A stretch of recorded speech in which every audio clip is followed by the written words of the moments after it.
Hey, Ridenhour, virtual attendees. It's Chris Hayes of All In with MSNBC, Why Is This Happening podcast, Nation contributing editor, and I used to be the host, the MC at least, of the Ridenhour Prizes back when I lived in Washington, D.C., and back, of course, in the before times when we would have hundreds of people in a room just breathing all over each other. I want to just take a moment to introduce today's event and say that, when I was living in Washington, D.C., first during the Bush years and then the Obama years, it was so clear how important truth-telling against the forces of institutional repression were.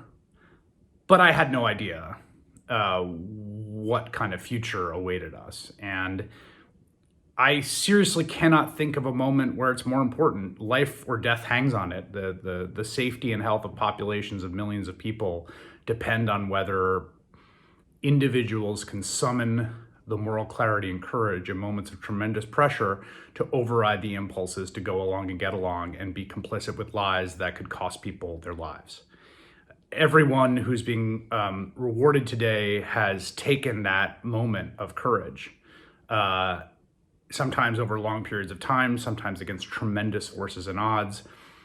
And honestly, in a very, very dark time, it's probably the biggest source of inspiration for any of us to look at the awardees today and imagine putting ourselves in their shoes and wondering if we would respond to the call in the same way, because we have seen so many people so flagrantly fail that moral test. And it's so depressing to watch individuals that were previously highly respected, individuals with good reputations and probably tremendous personal integrity in their lives, unable to stand up to the pressures of evil and complicity that have been brought to bear on them in institutional settings that themselves are evil and complicit. And for those who buck that, those who are willing to tell the truth, we owe them all our gratitude for the tangible improvements to our lives, but also at this moment when we lack inspiration, for the moral inspiration. So I hope you enjoy today's program, and I'm honored to be a part of it, at least virtually.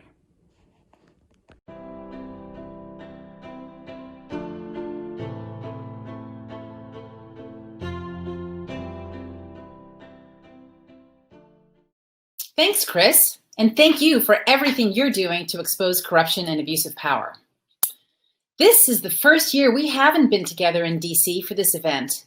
In the past, many of you have come in order to be in the room with hundreds of others who share your passion for speaking truth to power. As we begin, I first want to say we hope you're safe and healthy. We really miss seeing you in person.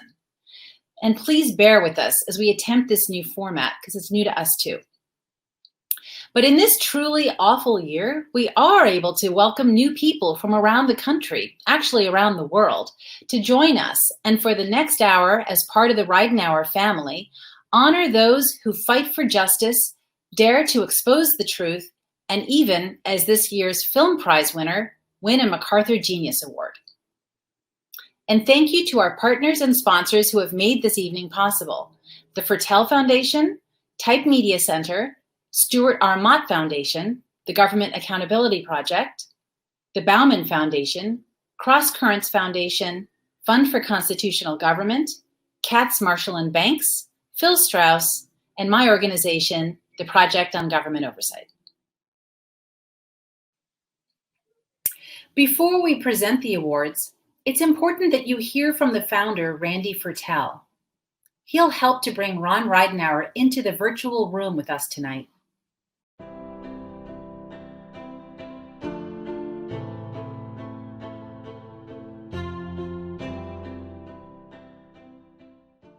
They've asked me to introduce things today because I seem to be the last person in Washington who's not a whistleblower. I kicked a rock the other day at 15th and F and watched as it ricocheted off 6 whistleblowers and 4 investigative journalists. The Ridenhour Prizes would love to take credit for all this whistleblowing and great reporting, but it only takes a moment's reflection to realize that this torrent of truth-telling is not a good sign. There has been too much lying, too little transparency, too much wrongdoing, too much incompetence, too much flirting with, no flaunting the darkness. We are too much in need of whistleblowers. Not a good sign at all. I don't think we want to take credit for that. The decision to blow the whistle is always a hard, life-altering decision, and we are here to celebrate those who make what for many is a choiceless choice, something they must do to be true to themselves. We are here to celebrate their speaking truth to power. Here's a short excerpt from Ron's last talk about his hard decision. We haven't seen each other a while, and we're going to talk to each other about what we've seen, our war stories. Hey man, what have you been doing? Hey man, what have you been doing? After a few minutes, he says,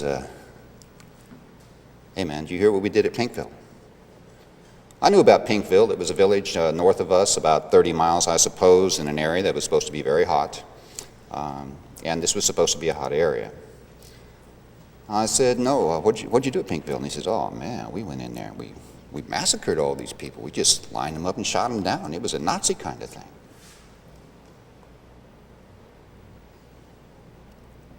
I said, yeah, well, what do you mean? How many? What are we talking about? He said, oh, I don't know, big village, 300-400 people, a lot. Everybody who was there, we killed them all. Hardly anybody survived.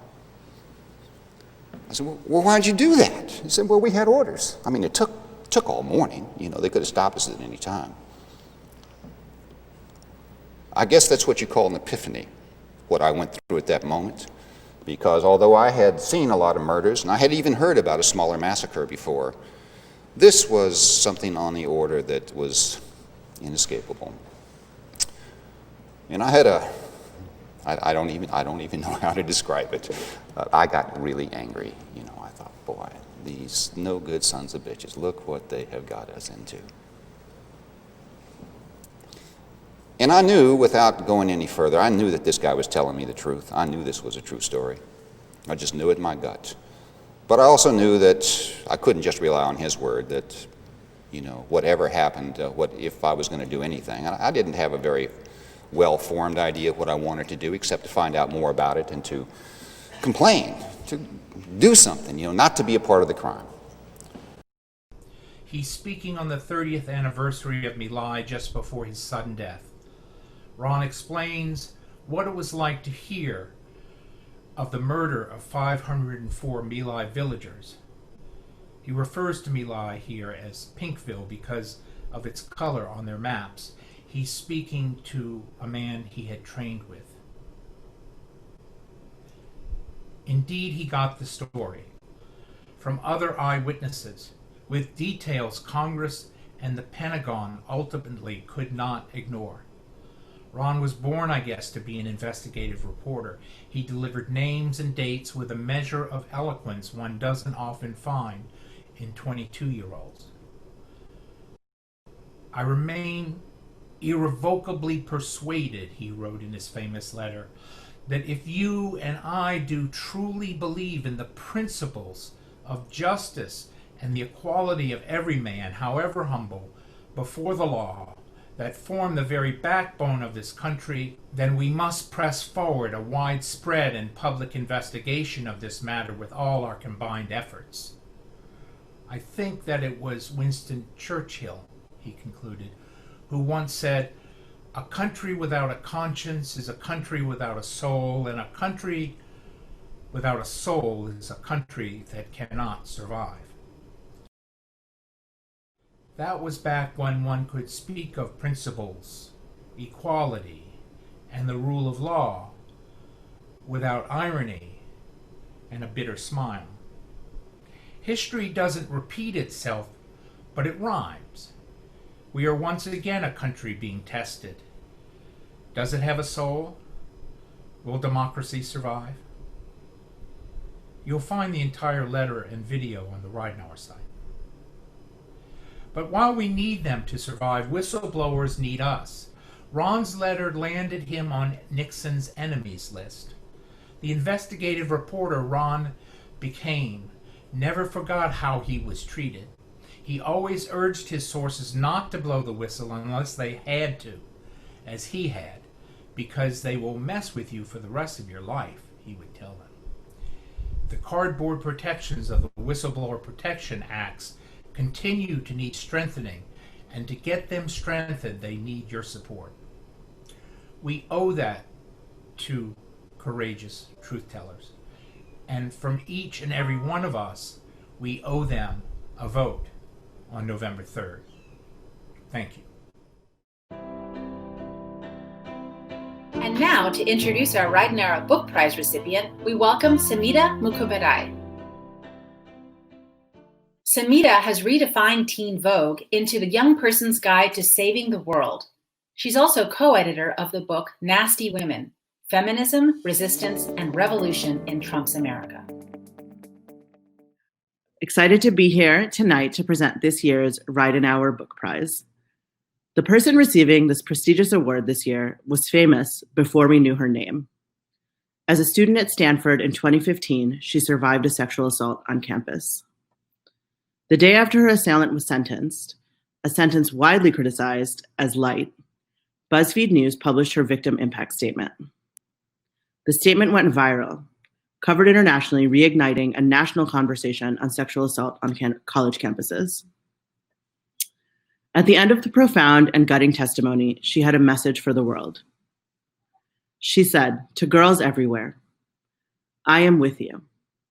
On nights when you feel alone, I am with you. When people doubt you or dismiss you, I am with you. I fought every day for you, so never stop fighting. I believe in you. As the author Anne Lamott once wrote, lighthouses don't go running all over an island looking for boats to save. They just stand there shining.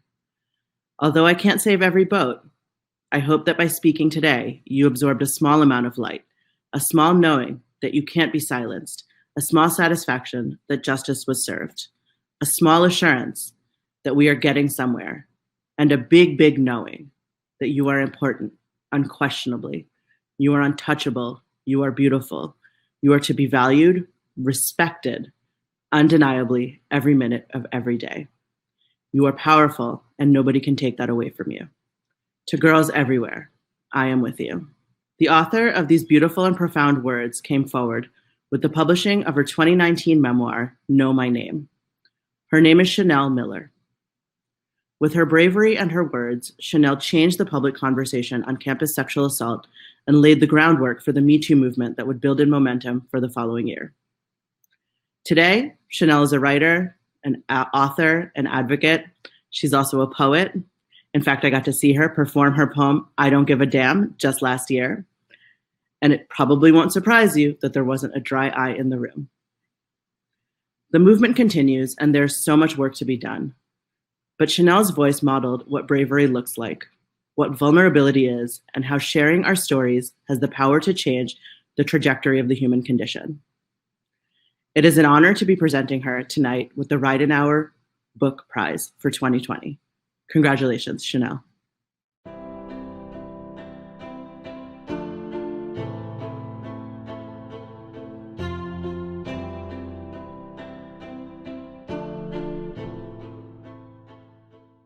First of all, I would like to thank Randy Fertel and everyone behind the Ridenhour Awards for this honor. I want to thank Ron Ridenhour, wherever he may be, for ensuring that pain is something to be honored, pain is something we can gather around, and pain deserves to be visible and never buried. Many of you are now familiar with my story. I was sexually assaulted in January 2015 on campus at Stanford University. I spent 1.5 years in court proceedings until my assailant was convicted of 3 felonies. I spent the following 3 years unpacking what had happened to me inside that small courtroom, trying to make sense of what I'd endured psychologically and emotionally. Victims are often advised to take courses in self-defense. We are told to develop the ability to protect ourselves physically, but we are rarely advised on how to protect our truths, how to protect our sanity while we are being relentlessly questioned, how to protect our faith in humanity when we start to see the way lawyers can be stinky and manipulative. When I testified in court, it felt like the defense attorney's hand was gripped around my head, holding me underwater. while I kicked as hard as I could to come up to the surface. Whenever I managed to get out a sentence, it would be chopped off with objections. Writing this book has given me the opposite experience. Every day I looked forward to the blank page because it was like stepping onto a vast, empty plane. I could type without boundaries. There was nobody to object. I could write endlessly. I could make all the people who I was once afraid of into characters that I controlled. I could make the defense attorney more frumpy, describe the droop of his jowls. I was finally free to speak without interruption, and I was learning how to listen to what I had seen and felt. With my book in the world, I feel indestructible. When someone reads my story, it means my story now lives in you. So no matter what happens to me, my story remains. For the rest of my life, I know my experience can never be silenced, which means that I can sleep peacefully. We all live within proximity to some form of darkness. Many possess the instinct to tuck it down or turn away. Today we celebrate the power of confronting darkness. I grew up thinking that the goal in life was to be happy, whatever that means. But now my goal and my pride is the capacity to stay in the darkest parts, because that is how we find the people that need saving. 2 Swedish men spotted me in the dark, tackled my attacker, and saved me. When my statement was suffocated in a courtroom, the world found me and elevated me. For almost 5 years, I was faceless, nameless to the public. I know that to not live one's truth is stifling. I did not like hiding, but anonymity meant safety. For survivors, speaking always comes at a high cost. Physical violations are almost always followed by violations of privacy, stability, peace. When I was preparing to give up my anonymity, I felt like I was walking toward a guillotine. Instead, when I emerged on the surface, people took care of me. Whereas before, I thought that being assaulted meant my life was over. You all have taught me that it is still just the beginning. There will always be people fighting to be heard, and our job is to listen carefully. I want to say to survivors, it is not your job to make compromises when it comes to your safety. We are here to share the collective weight of your story, as you all have shown me. I'm here today because people found me. People continue to nudge me along this wild journey. So thank you today for this glorious nudge as I continue to find my way in this tumultuous, heartbreaking, uplifting, and ever-changing world. And now, to introduce our Ridenhour Film Prize recipient, we welcome Sophie Richardson. Sophie is the China Director of Human Rights Watch. One Child Nation is not an easy film to watch. It's an unflinching portrait of the Chinese government's unprecedented social experiment to limit the population through a policy that traumatized countless people and will shape generations to come. But the film's courageous approach and intimate first-person account of Wang Nanfu's family, with interviews of her mother, relatives, and others who carried out the one-child policy, compels the viewer to confront discomforting truths. Filmmakers Wang Nanfu and Zhang Jialing let us see not just the pain inflicted by the one-child policy, but also why some people have actually supported it, a function of all-encompassing propaganda, tight censorship, and brutal punishment to those who don't want to comply. We at Human Rights Watch have had the pleasure of knowing Nanfu since her first film, Hooligan Sparrow, documenting the work of women's and sex workers' rights activist Ye Haiyan, which opened our 2016 London and New York film festivals. My colleagues and I clearly recall the courage she demonstrated in making that documentary, and then and now we are pleased to have honored her with our Nestor Almendros Award for Courage in Filmmaking. The challenges of truth-telling in and about China are enormous. One of the world's most powerful governments works hard to keep people inside and outside the country, unaware of or silent about its draconian abusive policies. We all have our work cut out for us in tracking, among other issues, the human consequences of Beijing's 2016 shift from the one to the two-child policy. But thankfully, Nanfu and Jialing are not off-put by these challenges, and their work embodies the Ridenhour Prize's criteria, telling tough truths with heart and emotion, no matter how disturbing and come what may. We can think of no two filmmakers more deserving of this accolade, and it is my sincere honor to present them with this year's award. The finding ads are published in newspapers that nobody ever reads. Basically they're just a photo with some information about the child, their gender, their health status, where they were supposedly found, how old, their birth dates, and so on. And then at the bottom of the finding ad, it says the birth family has 60 days to retrieve the child, or the child will be submitted for adoption.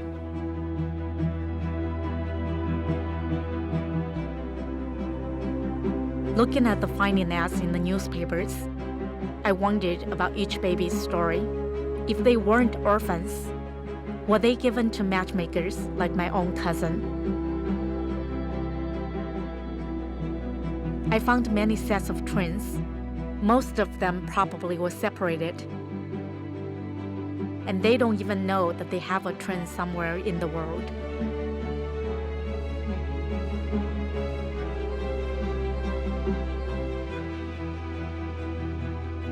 从1992年到现在，最起码应该有13、14万中国儿童被国外的家庭收养了。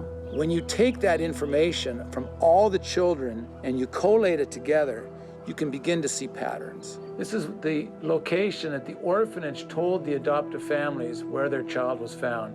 And so you can see all orphanage gates, civil affairs, orphanage, civil affairs, orphanage. It's clear that they're making up the information because they're using the same locations over and over and over again. 我手中的发现福链造假涉及全国各地。经过我的调查，以下城市的福链100%存在收购弃婴的现象：湖南常州市、安徽蚌埠、重庆垫江、江西省万载县、河南省洛阳市、广西桂平、广东湛江、广东茂兰、广东阳江。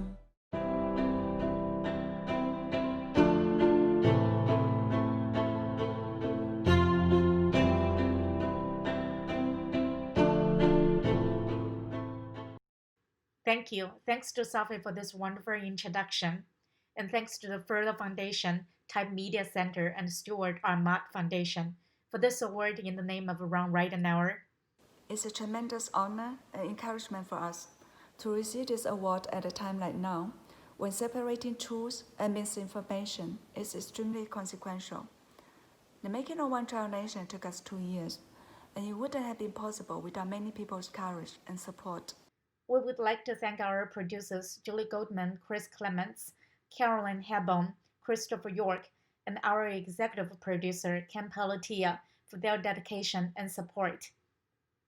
We also would like to thank the distributors and funders, Amazon, Independent Lens, ITVS, Sundance, IDA, Chicken and Egg, Fork Films, Chicago Media Project, and Hot Dogs. Their trust in us to make this story and their effort in bringing the film to a wide audience has ensured the film to have the social impact we hope for. Most of the people who appear in the film and those who work in the film are still living in China. They risk their safety to speak out and expose injustice. Their bravery inspired us, and this award is also for them. Our documentary One Child Nation aimed to serve as a true account of China's one-child policy and as a challenge to the state's propaganda. Growing up in China, we were taught that the policy was a noble sacrifice and a victory for the party and the country. But this official narrative erases the vast human suffering it causes for generations of Chinese families. Despite officially ending in 2015, the human consequences of the policy are enduring. We hope that our film would help keep the truth of what happened from disappearing. Speaking truth has always been important, but never has it been more urgent than today. We live in a time rife with censorship, disinformation, and propaganda, not only in China but all over the world. Our film serves as an example of how governments can use propaganda and violence to exert power heedlessly. The spread of false information and suppression of facts throughout history, and even at this moment, has taken an incalculable human toll that only continues to rise. The antidote to this is transparency and truth. This is what the Ridenhour Award stands for. We are truly honored to receive this recognition today. Thank you. And now to introduce our Ridenhour Courage Prize recipient, we welcome Bill Moyers. Bill was awarded the Ridenhour Courage Prize in 2008. From his service as one of the original organizers of the Peace Corps to his founding of Public Affairs Television, Bill Moyers has dedicated his life to ensuring that the media work to preserve and strengthen our democracy. Bill? I've waited 50 years to say these things to you, having seen you through that half century embody many profiles in courage. From a boy whose hometown stank with the odor of pollution from logging that turned idyllic campaign sites into moonscapes and left massive fish kills as witness to human folly, causing you to think, my God, we should be able to create paper without destroying the world, to the young president of the Stanford student body, who over 3 years also hitchhiked the planet, trying to understand how the world works and your place in it. From the aspiring scholar activist in graduate school who realized that oil spills, dirty air, and poisoned water were neither mere accidents nor inevitable, but the products of human indifference, ignorance, and the willful abuse of creation, and believing that if we had messed it up, we could clean it up, left the Kennedy School of Government at Harvard to answer Senator Gaylord Nelson's call to organize the first Earth Day, and who, before computers and cell phones, before the internet and social media, enlisted 2,000 colleges and universities, some 10,000 private and secondary schools, hundreds of communities, and 20 million of us to show up for the largest organized event in America's history, to pioneering leadership in renewable energy, environmental philanthropy, the green building movement, and yes, political strategy and tenacity, for who else with a mere $50,000 would have taken on the dirty dozen in Congress and sent 2/3 of them packing, proving there was support in the country for the Clean Air Act, the Clean Water Act, the Endangered Species Act, and so many others. And in all of these, frankly, Dennis, in your life's calling, you have reminded us that courage consists in equality to the problems before us. Courage puts a new face on everything, gets us from one moment to the next, enables us to run the race with a single mind, plant a standard where a standard never flew, and prove that democracy can work. No one I've watched over this half century has done more to convince Americans of the proposition that we should have a constitutional right to a clear and healthy environment, which suggests to me, Dennis Hayes, that you took the bard to heart when he writes in Macbeth, "Screw your courage to the sticking place, and we'll not fail." I didn't know Ronald Ridenhour. I wish I had. He coveted and sought the truth, exposed corruption and praised those who fought it, devoting his life and his craft to the public interest. I want to believe, and I do believe, that were he with us tonight, he would welcome our presentation of the Ridenhour Courage Prize to the man about to receive it. Over to you, Dennis Hayes.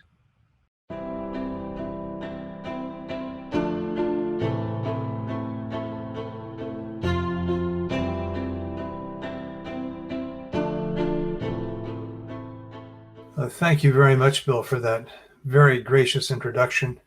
One of the most wonderful things about receiving the Ridenhour Courage Prize is to find myself listed among so many of my personal heroes, certainly including Bill Moyers. I'd like to use my time today to ruminate briefly, as Bill did, on the nature of courage, focusing on a special sort of courage that we now need as a society, indeed that we humans perhaps need as a species. Unlike the brilliance of an Einstein or the talent of a Beethoven or the athleticism of Michael Jordan, courage is chosen behavior. The firefighter chooses to rush into the burning building to save the child. Very few people can be Einstein or Beethoven, but anyone can choose to be courageous. As a society, we sometimes face threats that require group courage. The alternative is to be paralyzed by fear, when paralysis could be fatal. My generation began with the overwhelming threat that required group courage being thermonuclear extinction. We all knew, even from an incredibly tender age, that the impulses of a madman or a simple technological failure could extinguish much of life on Earth. The issue that I've put most of my personal effort into confronting over the last several decades, much in the same way, something that is huge and beyond the control of any one person or any one nation, has been climate change. Back in 1978, the National Academy of Sciences, arguably the most prestigious scientific organization in the world, issued a report that summarized the climate crisis in stark terms.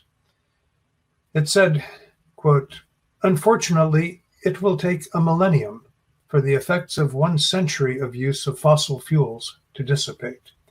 If the decision is postponed until the impacts of man-made climate change have been felt, then for all practical purposes, the die already will have been cast." That was 42 years ago. The following year, I quoted that conclusion in a keynote speech to the AAAS, while making the case for President Carter's strikingly ambitious goal of getting 20% of all the nation's energy from renewable energy sources by the year 2000, a campaign that President Carter said would require the moral equivalent of war.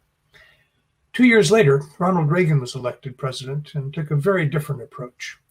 Reagan ripped the solar panels off the White House and utterly decimated the government's renewable energy efforts. The budget of the Federal Solar Energy Research Institute, which I then headed, was slashed by 80%. All of our contractors at prestigious universities were terminated in one afternoon. My staff, some of whom had given up tenured professorships to come join our Manhattan project for solar energy, were given 2 weeks' notice and no severance pay. I mean, it was brutal. Following the election of President Reagan, the fossil fuel industry launched an aggressive climate disinformation campaign that was modeled on, but vastly larger than, the earlier propaganda efforts of the cigarette industry. That effort, coupled with unlimited political contributions, was hugely successful. Today, renewable energy sources contribute about 11% of U.S. energy. That's 1/2 of the Carter goal for 20 years ago. And all the technologies that we were pioneering way back then using taxpayer money are now being manufactured abroad. Today, forest fires engulfing the American West fill our television screens every night. Last year, we were focused on Australia's bush infernos, which killed an estimated 3 billion animals. Is there any more horrible way to die than being burned to death? We've now had as many as 5 named hurricanes simultaneously in the Atlantic. Midwestern drought is devastating American agriculture. The glaciers that feed the world's major irrigating rivers are vanishing. Climate migration is swiftly becoming a major source of international tension. And the list goes on and on. And of course, the climate crisis has its greatest impacts on the poor of this country and the destitute of the world. Again, to quote that 1978 National Academy of Sciences report, if the decision to address the climate crisis is postponed until the impacts of man-made climate change have been felt, then for all practical purposes, the die will already have been cast. The die has been cast. If the entire planet were to cease emitting greenhouse gases today, the world would continue to warm for decades due to emissions already accumulated from earlier years. To recognize and accept that bleak fact is to nevertheless fight hard to create a better world for our grandchildren is what requires social courage. This is not just a swift dash into a building. This is making a multiple decade commitment to fundamental, even revolutionary change. That courage has already mobilized a broad, diverse social movement, and that movement is developing significant momentum. Part of it has been fighting coal. No new coal-fired power plants will ever be built in the United States, and existing plants are being quickly retired. Other people are fighting pipelines, or tar sands, or coal export terminals. Others are suing to stop fracking. Others are boycotting the banks that have been financing these developments. Absolutely top law students are refusing to go to work for the law firms that litigate to reduce restrictions on greenhouse gas emissions. And perhaps the most hopeful sign, a new generation of youth is emerging around the world that recognizes that we have been permanently impoverishing the planet. And for these kids, climate justice is the absolute top priority. 15-year-olds are using social media to build international networks, and they are courageously putting their bodies in the streets to demand a future. Theirs is, I believe, not a transactional courage, that firefighter again running into more danger. It represents rather a lifelong commitment, a deep and profound kind of social courage. Our kids have, and we all need, the social courage to carry on the climate fight for the long haul. Again, thank you very much for this award. And now, to introduce our Ridenhour Truth-Telling Prize recipient, we welcome Dr. Mona Hanna-Attisha. Dr. Mona received the 2016 Ridenhour Truth-Telling Prize for her research and advocacy exposing the water crisis in Flint, Michigan. Congratulations to all the Ridenhour Prize winners. Your courage and honesty is the antidote for today's darkness and despair. I'm so excited to be here with you to celebrate a fellow physician truth teller. A few years ago, I found myself in the center of a different public health crisis in Flint, Michigan. Similar to today, it was a crisis caused by a failure of good governance, a disrespect of science, and an indifference to certain people, places, and problems. It was also a story of brave and courageous truth tellers, moms and pastors and activists, journalists, scientists, students, and doctors who risked everything to be heard. Like most whistleblowers, we were speaking up against a system that wanted us to stay silent. When I think about why we never gave up, why it was so important to speak truth to power, I of course recognize that it was the only path forward. It was our very moral, ethical, and civic responsibility to do the right thing, even when it was the hard thing. But as a physician, there's another layer to being a whistleblower, because it's also very much our professional responsibility. It's why we do this work. As doctors, we literally took an oath to stand on the front lines every single day, holding those lines against sickness and disease, but also holding those lines against injustice and apathy and dishonesty, holding those lines against anything that can harm our patients, be it the one patient before us in an exam room or an entire population entrusted in our care and protection. And that's exactly why we are here today to honor Dr. Rick Bright, an expert in viruses and outbreaks, in preparedness and public health. Dr. Bright knew what needed to be done to respond to the COVID pandemic. He fought for a cohesive science-based strategy. He demanded that we put science and the public's health over politics. He resisted the manipulative pressures of the Trump administration because he knew He knew lives were on the line. He told the truth. At a time when the voice of science and scientists continues to be under siege, when we have retreated from the fundamental notion of caring and respecting each other, we are all grateful for your courage, Dr. Bright, and for the example that you have set for countless other doctors and scientists, and really all of us, to keep telling the truth. Congratulations, Dr. Bright, on receiving the 2020 Ridenhour Truth Telling Prize.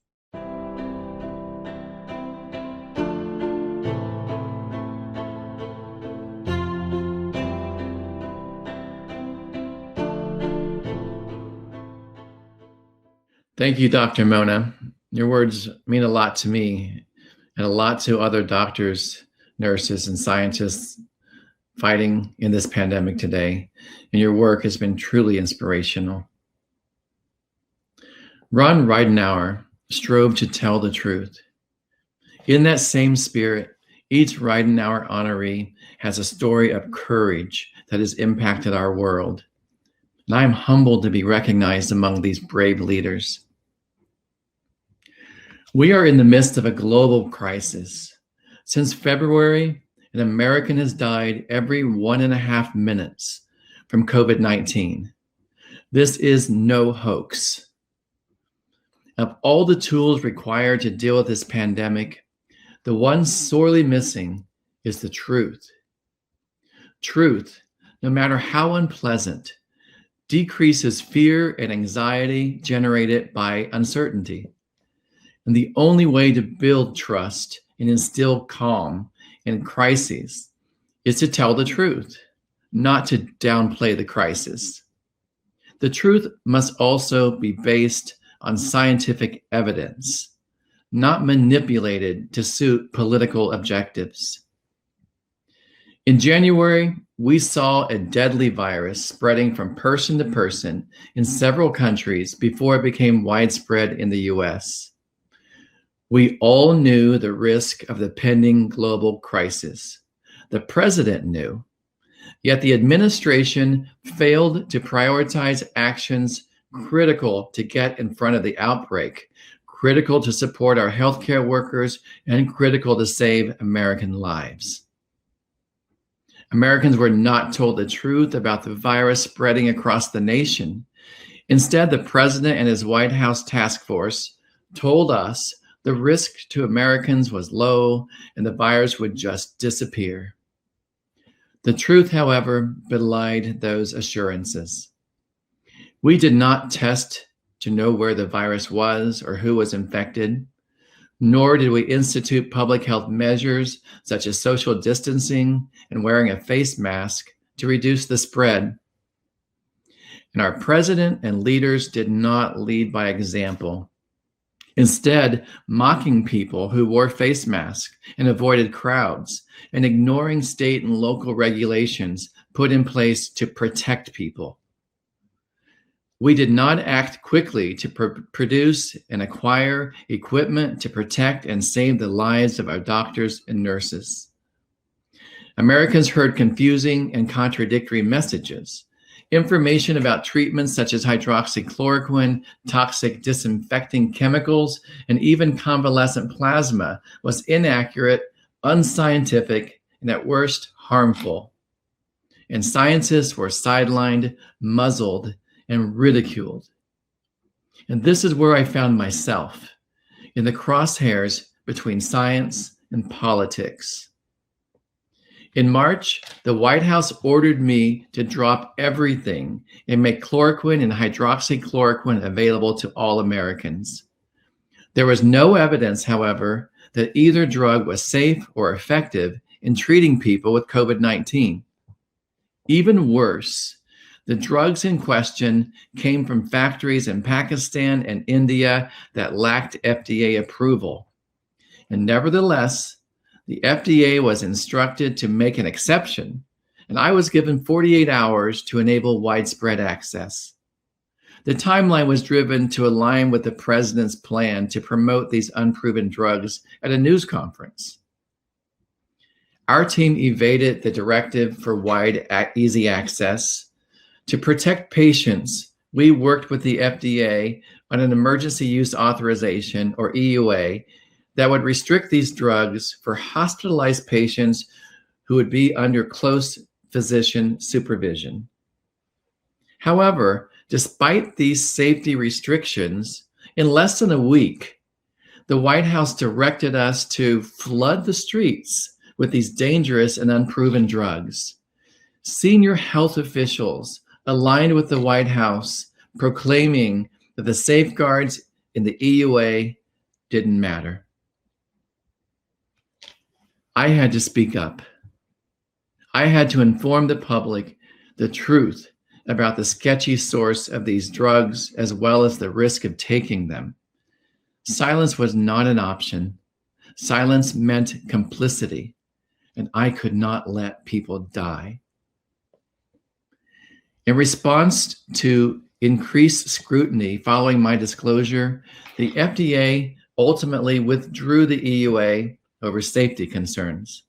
And studies have since shown that neither drug has significant clinical benefit in COVID-19 patients. In fact, they may even increase mortality. My public disclosures were met with swift retaliation by the president and his senior political advisors. I was demoted, reassigned, and removed from my leadership role to help our nation respond to the pandemic. They impugned my character, criticized my performance, and accused me of deserting my country. And we have seen this same reaction from this president and administration towards other whistleblowers far too many times. I am now part of an ever-growing circle of dedicated civil servants who carry the false presidential moniker of a disgruntled employee. Since then, my 25 years of expertise in pandemic response have not been utilized by this administration. And I refuse to be complicit in the internal chaos that is extending the magnitude and duration of this public health crisis. I can no longer work in an administration that ignores scientific expertise, overrules public health guidance, and disrespects career scientists. Accordingly, I have submitted my resignation. And though I leave behind my role in government, I will continue to use my skill set to end the pandemic and save lives. Because of the failed leadership in the White House, we have now lost over 210,000 American lives. And these people are not virtually nobody, as President Trump has described them. Each had a name, a family, and a story.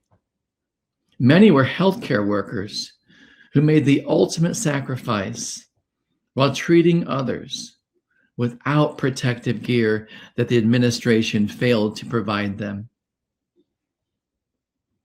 This pandemic is far from over, and the worst is yet to come.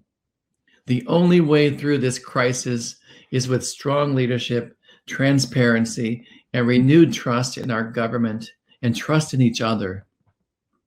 This administration continues to fail us. We need new leaders who will be honest with us. Americans are strong and resilient. With honest and accurate information, Americans will be empowered to do our part. Those being recognized here today and the many honorees who have preceded us give me great hope. By fostering the spirit of courage and truth, we will rebuild trust and inspire change. I am deeply honored by this recognition. Thank you.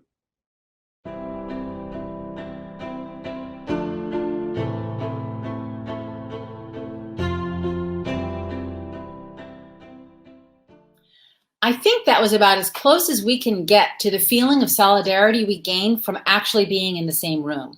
Thank you so much for joining us tonight.